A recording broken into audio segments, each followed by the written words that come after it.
I'm Sunny Singh. I'm the founder of RoundGlass, and I'm seeking holistic well-being. I travel the world, pushing myself outside my comfort zone in the hopes of learning how other cultures approach well-being. I recently traveled to Africa to visit Botswana and see the Okavango Delta. Called a sanctuary for the senses, the Okavango Delta is one of the largest freshwater wetlands in southern Africa, filled with fairy tale lagoons, dense forest, and the most incredible wildlife of nearly 500 species of birds and over 100 species of mammals. It is deemed one of the world's premier wilderness areas. I'm continually awestruck and inspired by the animal kingdom and all the lessons it can teach us if we are open to listening and learning. Leading my journey was safari guide and conservation photographer James Kydd. We recently sat down to reflect on the life-changing lessons from a unique part of the world I will never forget. Join me on this journey to Okavango Delta, Botswana. Botswana was inspiring. It was fantastic. I took away a lot, not only in my self-growth as part of the journey, but it made me think, what do I want my life to shape up in the future from the things I learned? James, good to see you. Thanks, Sunny. It's lovely to be in conversation with you today. So, James, tell me and tell our audience, of course, I know you a little bit, I think. Tell our audience about your background. Who is James?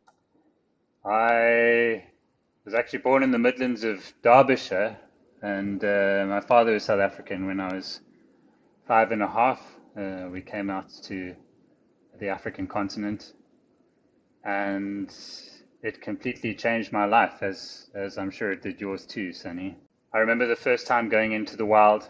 I remember the wall of heat that I came across, and I remember the smell of thatch and hearing a hyena call, and I knew from that moment on that I was destined to live a life in harmony with nature. That desire never went away from me, so I did what I could, and I took a few gaps here and there, and before I knew it, I'd spent 18 years as a safari guide. When I did my journey with you, you made the journey in a way a soulful journey for me. And so when you connect people to nature, people to the wild, what is your intent? Because you do things differently. I have guides, I've had guides, and I've had you. I don't consider you just a guide. What is your intent when you connect people to the wild? I think we're all guides in some way. I mean, the work that you're doing now is very much as a guide. You're trying to guide people onto a journey of wellness. My guide is nature, and that's what I'm trying to share. So I would say in some ways you could look at my role as perhaps being a bridge, a translator, someone who tries to open a doorway to a very magical place that I've seen and I want to share. But we can get closer to nature, and we can start changing our consciousness and the way that we think of nature as something other from ourselves. And the further we go down that road, the better this world is going to be. So I think that's how I see my role, as a bridge to a doorway into a very, very special place. It is actually all around us all the time. No, I agree, James. I don't think people should go to any place like Botswana and say, I'm going to go see animals, I'm going to see wildlife. I think they should go see harmony.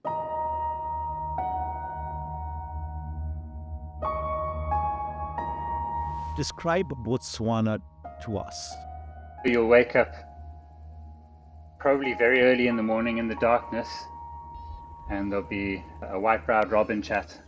You'll be the first to call, and there's this unbelievable harmony that comes out of the trees as the first pink hits the sky. You're hit, especially in the winter time when the Okavango is really, really coming into its full as the floodwaters come down from Angola. You start getting the smell of dried elephant dung. You might still be hearing the hyenas and the night creatures like the lions calling out from the evening before. And there's a moment when there's this transition between the day and the night where everything explodes into life. And you're transported to a place that is a true wilderness if you're deep into the Okavango. That's something that we're losing very rapidly in this world, is a wilderness place. But just know that when you're standing there and you smell those things and you can hear life in every corner, crack, hole, space around you, you remember who you are. You can feel a vibration coming up deep from inside the earth, reverberating through your whole body, and you feel like you're in a place that has existed since the beginning of time. One of the things, James, that I observed when I was in the Okavango Delta and experiencing Botswana was coexistence. I've had the honor, the opportunity, the good fortune of seeing almost every animal within 5 to 10 feet of me. Now imagine this. You have this awesome creature called the elephant, and they are huge when you really are 10 feet, 15 feet from them, or they're walking towards you. Or you see a lion, or you see the hyenas yesterday they were very curious and they were all around the Land Cruiser and just looking at us. I said, they had a choice of saying, hey, somebody's intruding. We are guests in their home. We are intruding in their space. But saying, you know what? They're harmless. They are here just to observe us. We can both coexist. And if humanity could think like how these animals are thinking, all coexisting with us humans coming there, intruding in their space. It's like we are coming into their home uninvited. Why can't humanity coexist just like that? What a great lesson to learn. What a great lesson to observe, and what to take back and saying, yes, it's okay to invite people who don't look like you, talk like you, eat like you into your home and give them a big hug. I think that's fantastic. Like I said, it's harmony at its best. Everything in that place just fits in. It's like everything comes together perfectly. Yeah, I often wonder as humans how we forgot that we coexist, or how we went from the scientific understanding that we all came from the same stardust to somehow thinking that we could do it on our own, aside from nature, outside of nature. There's an incredible book which I must actually send it to you, Sunny. They're hard to get copies of, by a gentleman called Dr. Ian McCullum, and he describes the loss of the sense of union with wild places as the preemption for what he thinks is one of the most overlooked conditions in modern psychiatry, which is homesickness. And it often leads to a restless depression and the loss of wildness and the loss of bliss is in essence the same thing. If you look at anything in nature, it's tied to something else. You tug on the string of one thing, something else will move. We have to live as if we were a complete part of the system, everything from the soil to the trees to ourselves. And I think one of the things that would change that is if we let go of the arrogance of thinking that we were the only ones with a consciousness or sentience. If we gave rights to the tree behind you and every being, if we saw them as the mothers and brothers and sisters and fathers that they are, we would be living in a very different world, and a world where we could live in unity and wholesomeness and health.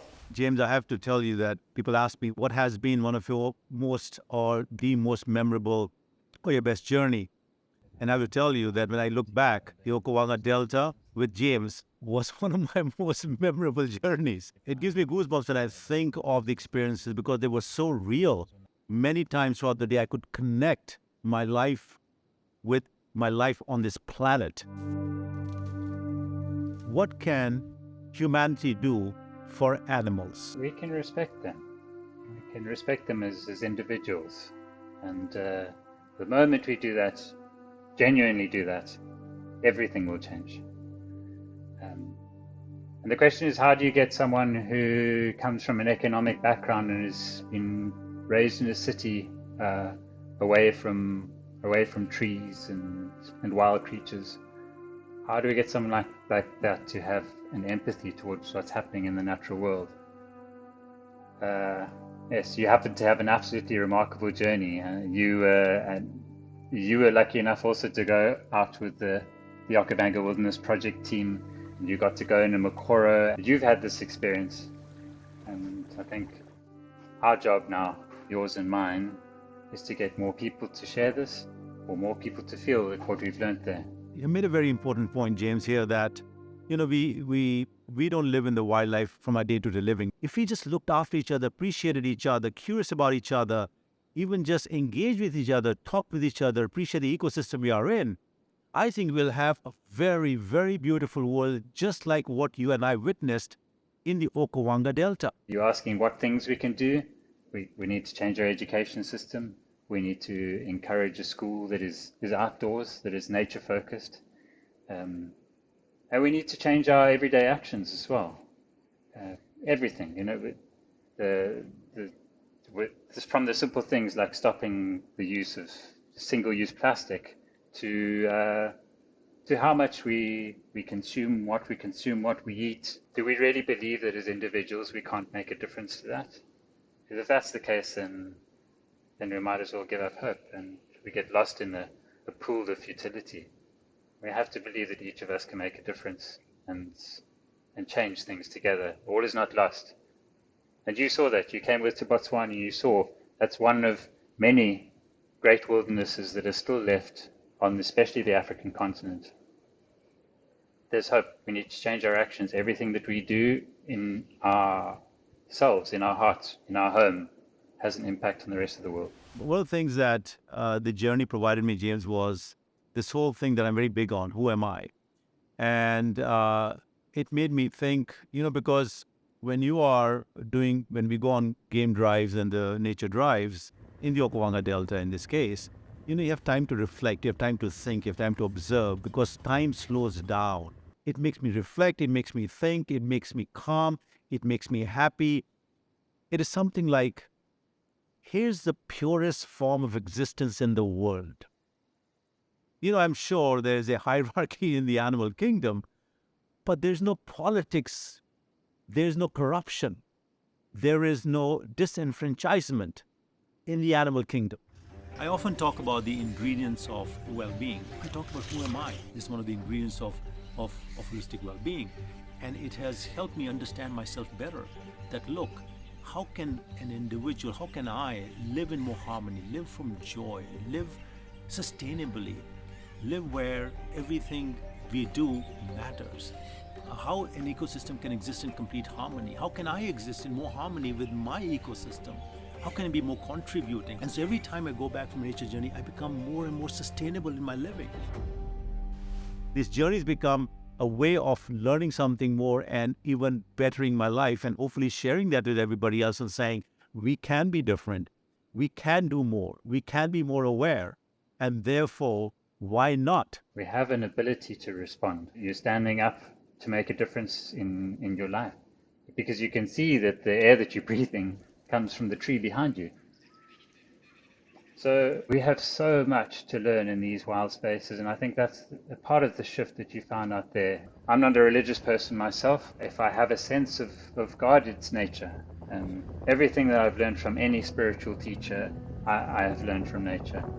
If you want to see presence in its true form, follow a leopard around for a day and watch how she behaves. And she's not thinking about what happened 3 days ago. She's just focused on that sound, that dry leaf that she heard moving 100 meters away onto the left, or the impala alarm calls that she's heard off below the sunset. And she's thinking about her cubs. We were lucky enough to see a mother leopard with 3 cubs for the first time that any humans had seen. That was a remarkable experience, wasn't it? And we saw true presence. A female who looked around, she looked for danger, she looked at us. She decided that she trusted us enough to allow us into her secret world. She came back and nursed her cubs, and that is true presence. The longer we stay out there, the more we learn. We need these wild places. We need them for the medicines that we use. We need them for the air that we breathe. We need them for the food that we eat. We need the pollinators. I think mostly we need them for our hearts, for the way that wild spaces make us feel a part of this planet that we've forgotten we're a part of. I've seen unhappy pets. I've seen unhappy dogs and unhappy cats. But I've never seen an unhappy animal in the wild. They look happy, and I feel happy looking at them. Now, Why is it that in the jungle where you can get killed in a second, you have no idea when your existence will end? Why is everybody so happy? And why when we go there as human beings, we feel my God is like, this is sheer pure happiness. I wish I could say the same. But yeah, I've seen many unhappy animals, and I think that has a lot to do with the times. Unfortunately, being in many wild spaces that have changed a lot, and as with presence, it's you can be present and still have the experience of sadness. And I think the difference is the animals don't get lost in it. They don't drown in their sorrows, but they still experience it. I certainly have seen the full range of what we I would say some people arrogantly refer to as the human emotions. Anthropomorphism was something when I was doing my guide training, we were always told not to do. Don't associate human emotions with animals. Don't ascribe human emotions to the creatures that you're seeing. Certainly don't do it in front of your guests. And the longer I spent in the wild and I saw these things, I was like, which guide trainer told me this? Look at that mother leopard, she's mourning. She's just lost her cubs and she's mourning. I saw a mother leopard days later calling for her youngsters. And you've heard the stories of elephants coming across the bones of their fallen family members a year later, 2 years later, and stopping and picking them up and smelling them and rubbing them, the ones that they recognize as their own. I think the difference is they experience these emotions, but they aren't incapacitated by them, and they still are able to remain present, whereas we're not quite there. And I think that's what the wild places teach us. And I think that happiness that you have seen there is a base state of bliss for a lot of creatures, because the creatures that you've come across in the wild places have been living the fullest version of themselves. They're living in a wild area, and that joy that you feel there, they feel there too. The joy of being able to hunt, or to be with their family, or to feast underneath the pods of the jackalberry tree. What can we learn from what we see of these meaningful relationships between the leopard and his cubs, between this herd of elephants among each other, or a pride of lions? They have very tight bonds. What is your observation? I think one of the mistakes we can make is to interpret the way an animal behaves in our own culture. So we can certainly learn love and passion and courage. You'll see sometimes the smallest little creatures, when their babies are in a dangerous position, taking on the most terrifying larger creatures that might be hunting them. But there are such intricacies within each different species and each different creature that I think we have something to learn from all of them. They all have different dynamics, the way that they interact with each other. The best, the most profound experience was when I was in the Mokoro, about half an hour, 45 minutes into that journey. And the thought that came to me was, Sunny, you are so lucky. I am so lucky to be here. I'm in somebody's home, somebody else's home. This is a protected reserve. I don't belong here. The animals belong here. It is their home.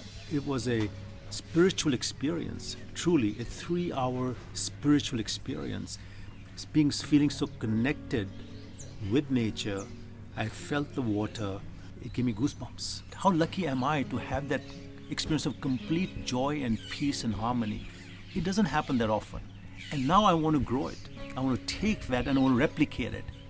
Because it cannot be any other way. At that stage, we'd been in the Okavango for 4 days, drinking its water every day, and our bodies being composed of almost 70% water. At that stage, you were the Okavango. You were more Okavango than anything else in your body.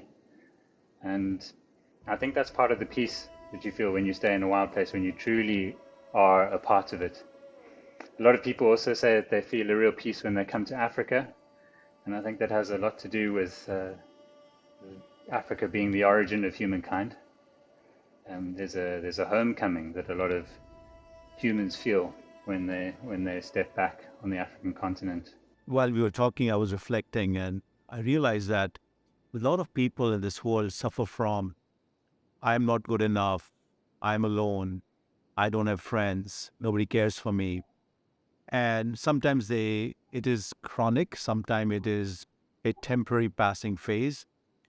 And one of the things that I learned from my nature journey in Botswana and the Okavango Delta, that nobody's alone. People who spend time in nature, appreciate nature, understand nature and everything in nature. In this case, we experienced the Okavango Delta, that ecosystem, the animals, the crocs and the elephants and the lions, and the termites and all the birds and everything else. We saw a thriving wildlife there.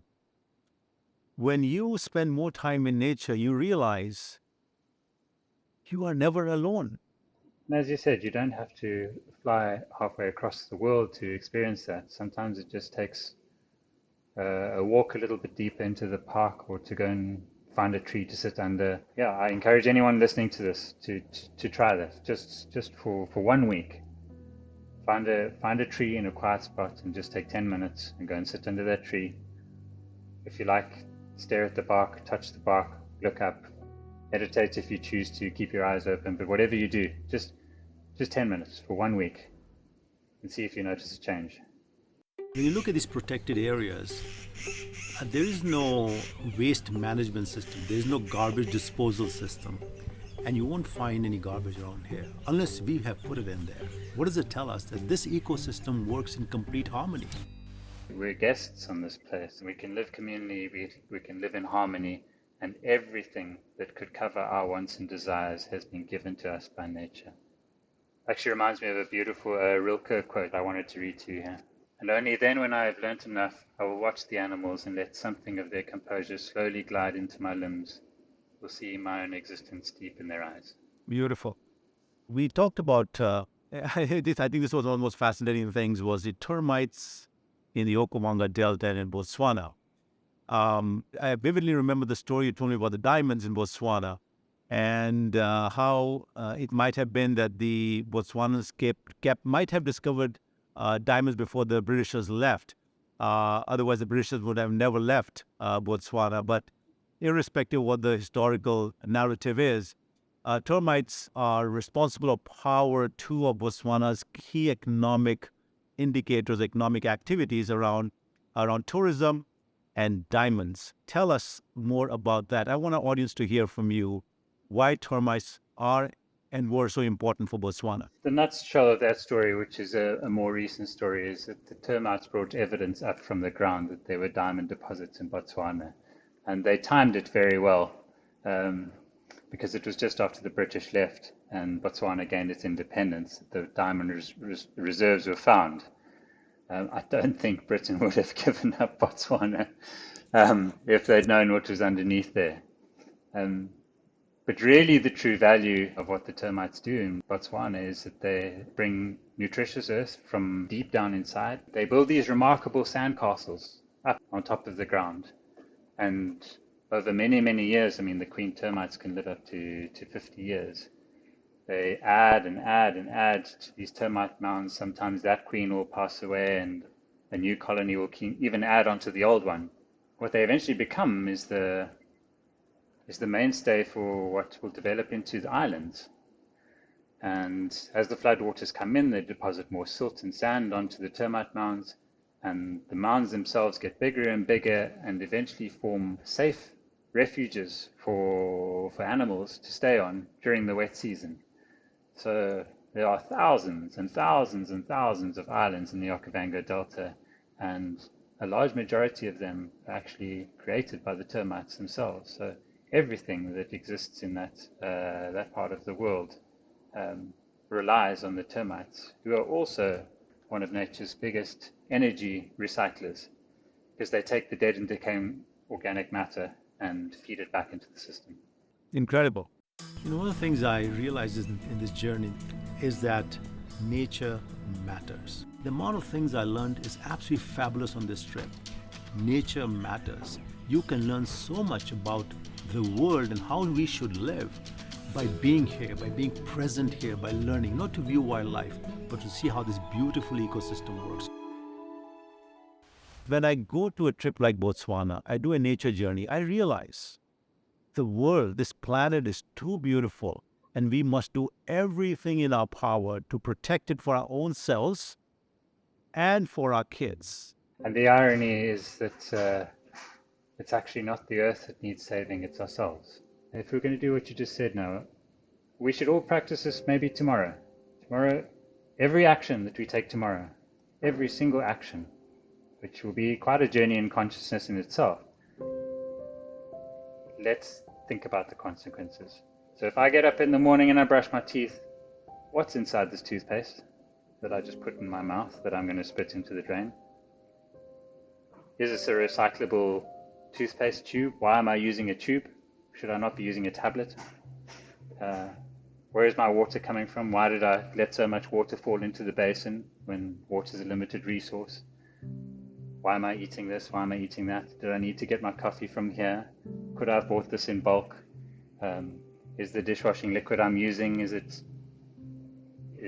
chemically not good for the drain? Where is that water going? Every action, if we did that for one day, I think it would be quite a phenomenal experience. Be aware of everything you do and the consequences or the unintended consequences of what you did. The action, the words you use, the interactions you've had, what you observed and what you have said, and everything you have done that day. James, it is a sheer delight to see your face again. Thank you for having a conversation with me. Thank you, Sunny, and thank you for the work that you are doing in this world. I look forward to our onward journey. This is RoundGlass and we are Holistic Wellbeing. I am Sunny Singh and I am Holistic Wellbeing.